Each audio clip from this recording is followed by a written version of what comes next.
At the couple's party, she smiled, adjusted her hair, and set me aside as if I were a stranger, someone who had just happened to be there. She pointed to him, the boss, and said that he was her partner. Partner. I was still the husband on paper, in feeling, in recent memory. But there, in that moment, in front of everyone, I was erased like a photograph burned at the edges, consumed in silence until I turned to ash. I didn't hesitate. I walked up to them with my head held high, my heart pounding in a way that made my blood boil, and I announced the divorce with a coldness that seemed alien to me. And when I looked into her eyes and said, "You've just lost someone who chose you every day," I saw the exact moment the ground disappeared beneath her feet.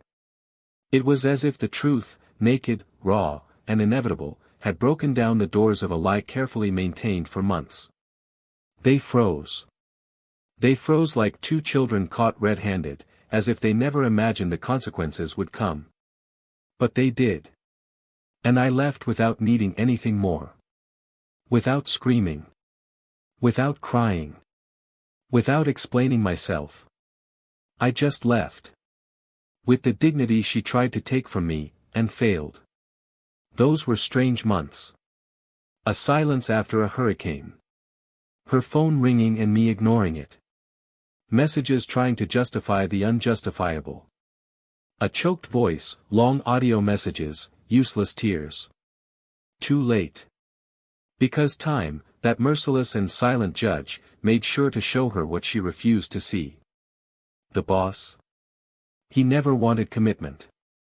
He wanted the taste of adventure, the risk of the forbidden, the charm of what isn't his. As soon as he got what he wanted, he lost interest. She was left alone. She lost her lover, she lost her husband, she lost herself in the process. And while she crumbled in silence, I rebuilt my life, one day at a time, without haste, with pain, but with direction. I found someone who didn't need to promise fidelity every day, she simply was. A serene gaze, a loyal presence. A calm but firm love, the kind that embraces without suffocating, that stays without asking. But what no one saw was the hole left in me. The emptiness of having been replaced like an old object, of having been forgotten while I was still trying to get it right. Because betrayal isn't just the body, it's the lie sustained in the gaze, it's the touch without truth, it's the "everything's fine" with the taste of poison. She knew what she was doing, and even so, she chose to do it. And deep down, what hurt the most wasn't losing her. It was realizing that she never chose me the way I chose her. Never saw me the way I saw her. Never loved me the way I loved her. That asymmetry was the real blow. And when she finally came to me, months later, her eyes swollen, her lips trembling, and said, "I was wrong," I didn't feel anger. I felt pity. Pity for her for having destroyed something that many begged to live. I forgave her. But not to go back.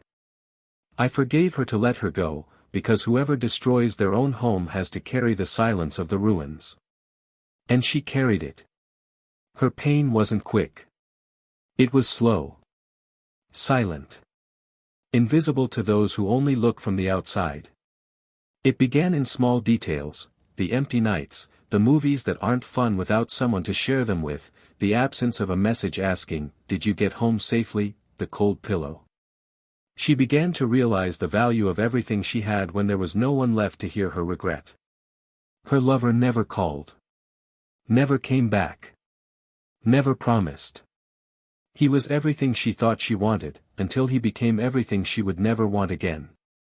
And it was in that abyss, between what was lost and what cannot be recovered, that she understood. You don't trade certainty for risk. You don't abandon the one who cares for the one who excites. Because excitement fades. But care is what saves. It was an ordinary afternoon, one of those when the world seems too calm. I was in a cafe with her, the woman who entered my life seemingly out of nowhere, but stayed as if she knew exactly what she wanted. We were laughing at some silly thing when someone walked in. It was her. The traitor. Messy hair, a lost look, as if carrying the weight of sleepless nights. She stopped, looked at us for a few seconds, and left. Just like that. She fled from her own reflection. Because there, at that table, she saw everything she had lost. The affection that was once hers. The laughter she silenced with lies. The peace she traded for adrenaline. And then came the cruelest part of all. She went home and found a box. Inside, old photos, notes written by me in the crooked, passionate handwriting of someone who still believed. And a memory, a photo of us, embracing, laughing, before the fall. She looked at it, touched the paper with trembling fingers, and collapsed. Because sometimes life exacts too high a price for a bad choice. And on that day, she understood that she had lost something that cannot be bought, asked for, or forced. True love cannot be won back with excuses. You only live it once. The most surprising thing wasn't the end of the marriage. It was the silence that followed. The absence of chaos. As if all that remained was a distant echo of a life that could have been. Because the truth is, we don't always lose when we're left. Sometimes, being left is being set free. And the love she rejected was exactly the love someone dreamed of finding. She had it. She scorned it. And she lost it. And me? I was reborn. But what she did, what she destroyed with a single gesture, took time to heal. And even so, when I looked back, I didn't carry resentment with me. Only a lesson. A lesson that cost me sleepless nights, silent tears, forced smiles. But that today makes me get out of bed with the certainty that I deserve more. I deserve reciprocity. I deserve to be chosen. And she deserves to live with the absence she herself created. But there was something she didn't know yet. A detail. A moment. A hidden memory that would change everything. Something she would discover in the most painful way possible. And when that happens, nothing will ever be the same again. Welcome to the channel. Here, no form of betrayal is romanticized or justified, the stories you will hear are fictional, but based on emotional realities that show how much betrayal can destroy lives, trust, and true love. Our purpose is clear: to reflect, to move, and to warn. Get ready. Today's story will, messing with you. Or shock, Duran perhaps, to teach. Good story. They met simply, without grand promises or intertwined destinies. Just two glances that met amidst the laughter of others at a dinner with friends, and a conversation that flowed naturally, as if there had always been something unspoken between them. His name was Michael, hers, Emily. He worked in digital marketing and she was an administrative manager at a medium-sized company. They lived in a city that offered everything in balance, enough movement so they wouldn't feel trapped, enough silence to breathe deeply at the end of the day. From the beginning, there was a natural gentleness between them, a kind of care that was born in small gestures: the coat offered on a cold night, the memory of a cinnamon coffee, the gaze that searched for the other in the crowd just to make sure they were still there, together. It wasn't an explosive love, the kind that breaks down doors and windows. It was a love built with patience, with daily choices, with silent renunciations that often go unseen, but sustain everything. And perhaps that's why it hurt so much afterward. Because he believed it was solid. She believed it too, or at least she said so. Michael had always been a serene man, the kind who preferred to listen before speaking, who observed more than reacted, but who felt everything with an absurd intensity. He had a tranquil way of living, but when he loved, he was completely there. He liked to make discreet surprises, like notes hidden between the pages of a book, impromptu dinners with cheap wine and cheap candles that illuminated as if they were from a movie. He wasn't an idealistic romantic, he was just someone who believed in presence as the purest form of love. Emily, on the other hand, was charismatic, decisive, always the center of attention in any environment, with a smile that carried just the right kind of mystery to attract glances and a confidence that often masked her deepest insecurities. She had a presence that filled spaces, she spoke with her hands, with her eyes, and that's why it was easy to like her. When the two were together, they seemed to balance each other. His silence found refuge in her words, and her impulsiveness gained direction with his calmness. For a long time, this balance was all they needed.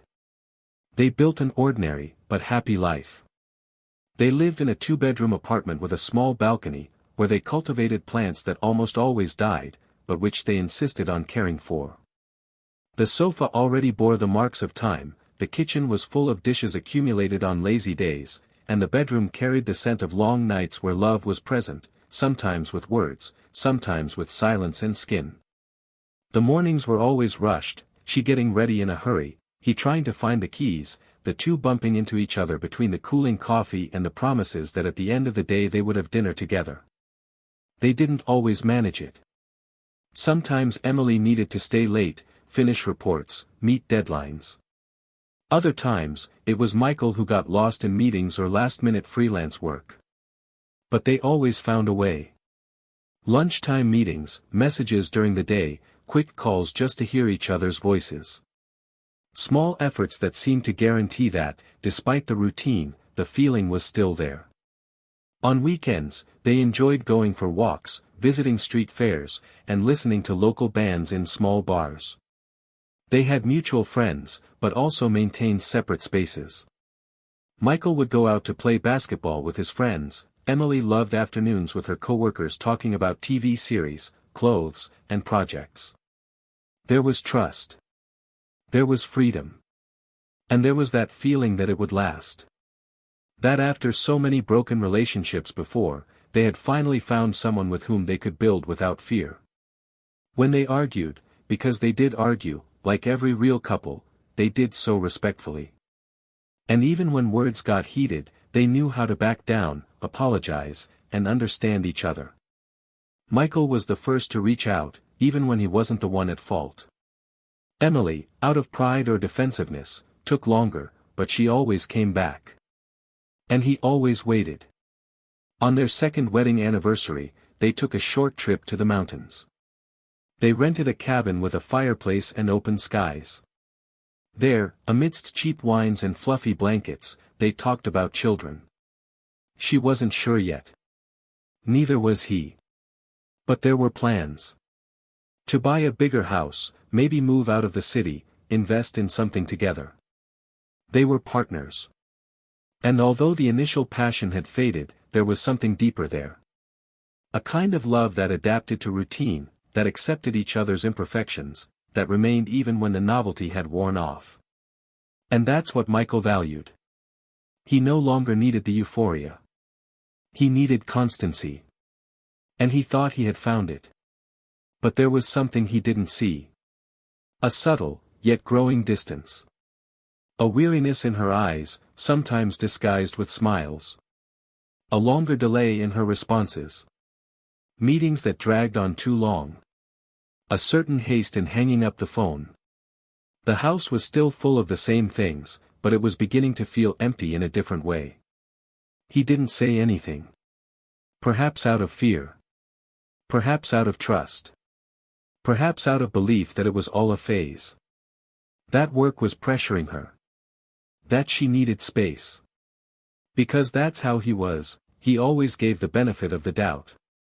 He always chose to believe. I would rather be wrong by trusting than by unjustly accusing. And that was what made him different. But also what made him more vulnerable. Emily, in turn, began to change in minute details. She started going to bed earlier, laughing less at his jokes, and preferring to spend time alone. When they were together, her body was often there, but her mind seemed distant. Her presence began to hurt because it was a disguised absence. And Michael, without knowing why, started trying harder. More flowers, more messages, more invitations. As if he felt he was losing something, even without understanding what. And the more he tried, the more she closed herself off. She began to respond with indifference. To refuse invitations with vague justifications. To avoid eye contact for too long. But she still said, "I love you," not often, but she said it. And that was enough for him to keep believing. The routine continued, but the silences between them were growing longer. The words shallower. The intimacy, scarcer. And yet, no one said anything. Michael remained present, as if his dedication were enough to save what was slowly falling apart. Emily went on with her days, as if something inside her had already switched off, but she didn't want to, or didn't know how, to say it aloud. Perhaps she was waiting for a reason. Perhaps she was waiting for him to notice. Or perhaps she was simply drifting away unintentionally, like someone lost in their own reflection. Then came the invitation to Emily's company couples party. An elegant event where each employee could bring their partner to socialize with colleagues, directors, and senior management. Emily mentioned the event with little enthusiasm, saying it would be formal and boring. Michael offered to go, but she hesitated. She said it might be better if he didn't go, that the atmosphere would be uncomfortable for those outside the company, that it was more political than fun. But deep down, he knew he wanted to be by her side. He wanted to get to know more of her world. To see what she was like when she wasn't with him. And, for the first time in weeks, he insisted. He said it would be good for both of them, that she deserved to be accompanied, that he would make sure to be there. Emily gave in. She set the time. She chose the dress. She asked him to wear the blue suit she always complimented. They left together, but the drive was almost silent. In the car, she fiddled with her phone. He tried to make conversation. The radio filled the voids. And the company building approached like someone anticipating a storm. Upon arriving, they were greeted with formalities. Warm lights, refined decor, glasses being distributed by attentive waiters. Michael observed everything attentively. Emily moved with familiarity. She greeted people, smiled, exchanged glances he didn't understand. And then, something happened. A subtle movement, an introduction. A phrase that came from Emily, with the naturalness of someone stating the obvious. And a truth he never imagined hearing. But that's a topic for later. Because before the impact, there was history. There was love. There was surrender. There was silence. There were signs. And now, the real story is about to begin. The room was filled with a soft murmur, muffled laughter, glasses clinking in the air like small bells. The sound of conversations echoed over the discreet piano in the background. Michael approached Emily with the quiet confidence of someone who believed he was there to share an ordinary moment, an ordinary event. Until he saw her. The way she looked at the man beside her. The touch on his arm, the different smile, the way her body leaned toward him, a simple gesture, but too intimate to be casual. He stood still for a moment, his mind emptying, the world slowing down, the sound fading until only the distant echo of his own breath remained. Emily noticed his presence, straightened her body, her eyes gleaming with surprise, and time seemed to split in two. The boss, the man beside her, turned and greeted Michael with an uncomfortable, quick, almost automatic handshake. Emily took a deep breath and said, in a hesitant voice, but firm enough to cut through the air, "This is my partner." Michael didn't react immediately. His brain refused to translate those words. Comrade. The word resonated within him like a muffled siren. For a second, he thought he'd misunderstood, that it was a slip, some kind of confusion. But her eyes didn't lie. The gleam wasn't one of error, it was one of choice. And there, in that instant, everything that had seemed stable before crumbled into silent fragments. He smiled slightly, an almost imperceptible smile, and took a step forward. Comrade, he repeated, with a calmness that didn't seem human. Emily paled, her lips trembling, the boss averting his gaze, trying to maintain his composure while the air became heavy enough to crush any words. Michael looked around and felt the discreet glances that tried to feign indifference, but knew that something was happening. He then straightened his shoulders and said, in a clear, sharp voice, without raising his tone, "I came only to confirm what time has been telling me. And since it's public, let me do it fairly." He looked Emily straight in the eyes and continued, "Consider this official. You just lost someone who chose you every single day. The silence that followed was almost physical, dense, uncomfortable. Emily stood motionless, her tears held back, her boss unsure where to put his hands, and Michael, contrary to expectations, didn't shout, didn't make a scene, he simply left. And each step he took towards the exit seemed to echo inside her like a hammer striking metal. Outside, the night air was thick and cold, and for the first time in a long time, he breathed as if waking from a nightmare. The pain was sharp, but there was also a strange feeling of liberation. Not of revenge, but of truth. Because at that moment, he understood, love doesn't die on the day of betrayal, it dies in the small silences before it. And everything had already been dying for some time. The following days were a sequence of muffled noises, ignored phone calls, unread messages. Emily tried to explain, tried to justify what had no explanation. Her words were like rubble from a house she herself had torn down. "I didn't plan any of this," she said in one of the messages, her voice trembling, "it just happened, I was confused, lost, and he listened to me." Michael listened to the audio in the dark, sitting in the empty room, a glass of whiskey in his hands, and thought about all the times he had listened to her too, all the nights she said she was tired and he just hugged her without asking for anything in return. Time passed, slowly, torturously. People commented, social media continued at its usual pace, but inside Michael, everything was silent. Her absence was noisy, but bearable. And, little by little, he began to rebuild what was left. He ran back to the park, reunited with old friends, allowed himself to go out, to laugh. His face began to regain its color. One day, in a small bookstore, he met someone. Her name was Sarah, and she had a calm gaze, the kind of gaze that doesn't judge, only welcomes. They talked about books, then about music, then about life. There was no rush. And for the first time, he felt peace. It wasn't unbridled passion, it was serenity. Meanwhile, Emily tried to adjust to the emptiness she had created. Her boss, the man she believed she felt something for, quickly became distant. His interest faded rapidly, and before she knew it, she was alone. She tried to find strength in work, in friends, but the loneliness was persistent. She spent her nights staring at the ceiling, remembering how Michael slept on his side, the smell of his coffee in the morning, the light laugh he let out when she pretended to be annoyed.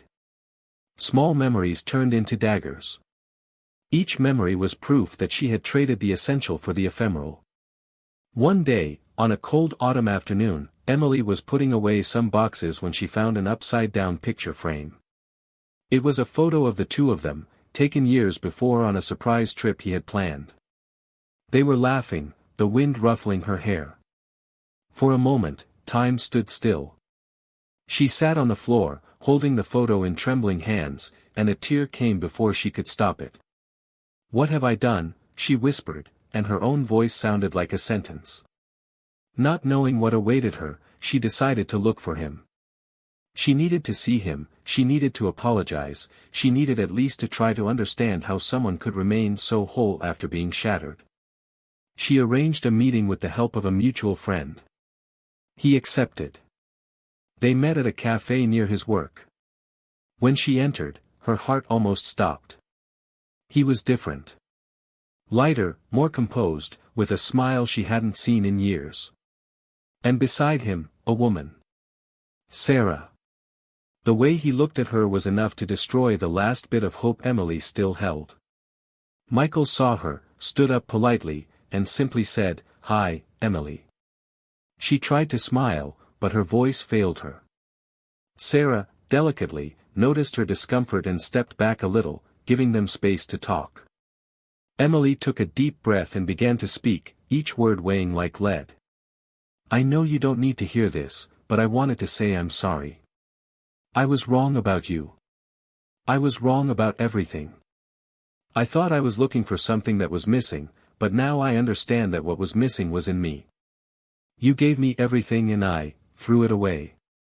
He listened to her in silence, his eyes fixed on hers, without anger, without resentment, only with that calmness that always defined him. When she finished, he sighed and replied, I forgave you a long time ago. Not to have you back, but to be able to move on. Holding on to anger is like remaining trapped in something that's already over. She began to cry, her face hidden in her hands, and murmured, I lost you, didn't I? He nodded, needing no words. Yes. And you lost someone who would choose you again, every day, even on the bad days. At that moment, Emily understood the true weight of what she had done. The betrayal wasn't just an act, it was a rupture. Not just of the marriage, but of her very identity. She had destroyed the only thing that made her feel whole. And now, looking at him with a slight smile as Sarah returned to the table, she realized that the love that had once been hers now belonged to another. And that this other woman, unlike her, knew the value of what she had. She left the cafe with a broken heart.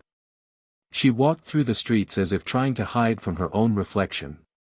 When she got home, she took off her shoes, sat on the living room floor, and saw an old photo pinned to the refrigerator, the two of them, embracing, happy, in a time that would never return. She picked up her cell phone, opened his contact, and typed, You were the best thing that ever happened to me. I hope she loves you as I should have loved you. She sent it, deleted the number, and cried until her body ached. On the other side of town, Michael read the message silently. For a moment, he felt the echo of everything they had lived through. But there was no more sadness, only a slight touch of melancholy and gratitude. He deleted the message, intertwined his fingers with Sarah's, and, for the first time in a long time, felt that he was exactly where he should be. That same night, Emily found a forgotten box in the wardrobe. Inside were old letters, notes, mementos. Among them, a photograph, the two of them smiling, embracing, in a time when innocence still existed. She pressed her face against the photo and whispered softly, as if he could hear, Now I understand. And it was there, alone, with the distant sounds of the city outside, that she finally understood. Sometimes, the cruelest punishment isn't being abandoned. It's realizing, too late, the value of the love that was thrown away. In the months that followed, everything that had previously seemed a simple consequence transformed into destiny. Time, with its cruel patience and relentless wisdom, made sure to adjust all the pieces, to reposition each emotion, each absence, each silence experienced. Michael, now in a new phase of life, began to perceive the depth of the changes that had occurred within him. He was no longer the same man who had left that party with a shattered heart and eyes brimming with dignity. There was something more in him now, a silent firmness, a peace that didn't come from the absence of pain, but from a full understanding of everything he had faced. Alongside Sarah, he experienced a new kind of love, not the euphoria of the beginning, not the tension of holding on to something for fear of losing it, but the tranquility of being loved by someone who doesn't measure their presence, who chooses to stay even when there's no audience, even when the days are ordinary and the topics are banal. She didn't come to fill a void, but to walk alongside someone who had learned to rise again on their own. And that, in itself, made everything more beautiful. The mornings were different now. There was more silence and less hurry. The words spoken came with more intention. He had rediscovered pleasure in small things, cooking for no special reason, reading a book in the late afternoon, listening to an old song, and smiling without nostalgia. Because what was left behind no longer hurt as before. There were scars, yes, but no wounds. There were memories, but no prison. Michael held no grudges, and that was perhaps his greatest triumph. Because forgiving was not an act of kindness to the other, but a personal liberation, a choice not to carry the weight of those who hurt him. He moved forward calmly, with dignity, with purpose. And with love. A new love, but real. A clean love, without the ghosts that haunted his past. Meanwhile, Emily gradually discovered what it meant to live in a world of no return. Michael's absence became a constant sound, a silent shadow that accompanied her in every corner of the house. She tried to distract herself with work, with new projects, with old friends. But nothing filled the void. The nights were long, and the silence screamed louder than any music she put on to drown out her thoughts. She stopped wearing makeup as often, abandoned the dresses she used to wear to impress someone who no longer saw her. She began to avoid the places they used to frequent together, fearing being overwhelmed by memories she could no longer control. The messages she received from acquaintances were polite, but increasingly infrequent. People moved on with their lives, but she felt stuck, as if time had stopped passing for her. And perhaps it had. On a gray Saturday, alone in her apartment, she opened an old wooden box where she kept letters, photographs, small objects with the scent of the past. She took out a note written by Michael shortly after their first trip together. In it, he said, "I hope to make you happy every day, even when I'm tired, even when you're far away. Because the love I feel is greater than any bad phase."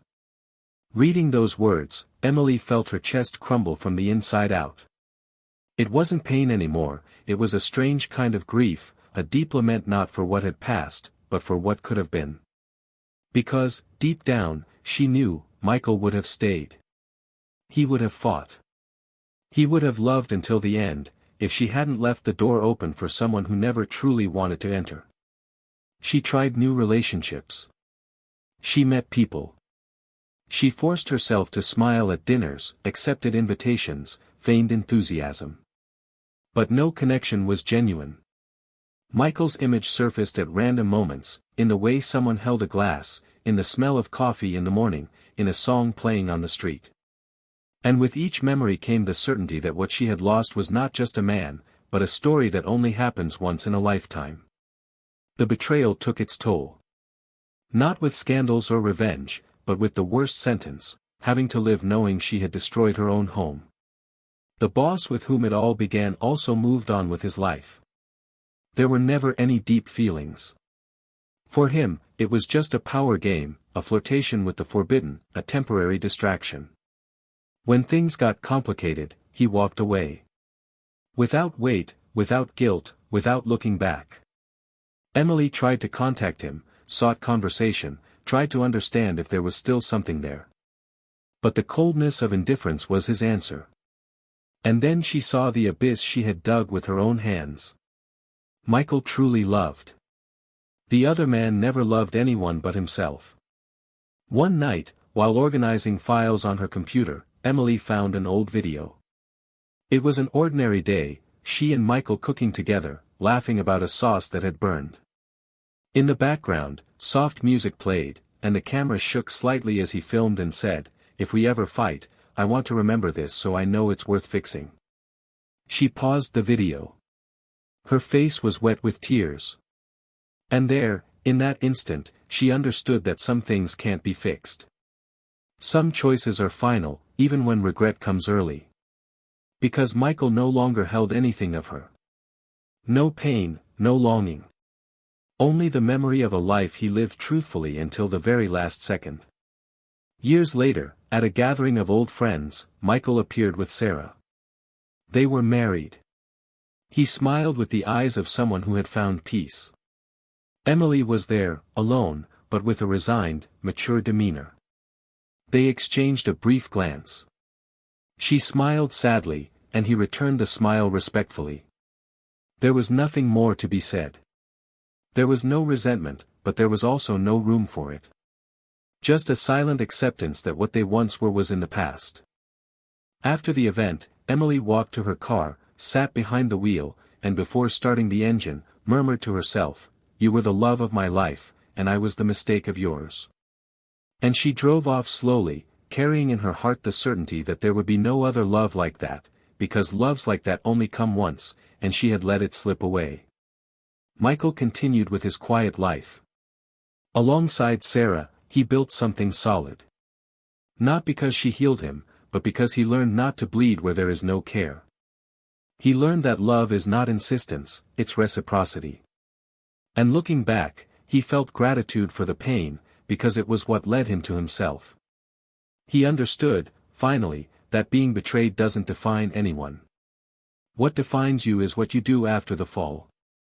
And he chose to get up. And now, we want to hear from you. Comment below, what did you think of this story? Do you believe in second chances after infidelity? Have you ever experienced something similar, or known someone who has. We want to hear your opinion. Take advantage of this opportunity and subscribe to the channel for more stories like this, stories that move us, that make us reflect, and that remind us that true love exists, but it requires care, respect, and presence. And may this story serve as a mirror. Betrayal doesn't just destroy marriages. It destroys trust, memories, entire families. No moment of pleasure justifies the pain of a lifetime shattered. Sometimes, a single slip is enough to lose what many spend their entire lives searching for. And here's a clear reminder, this channel we do not support any type of betrayal. Here, love is treated with the seriousness it deserves. Until the next story. And may you never have to live through one like this.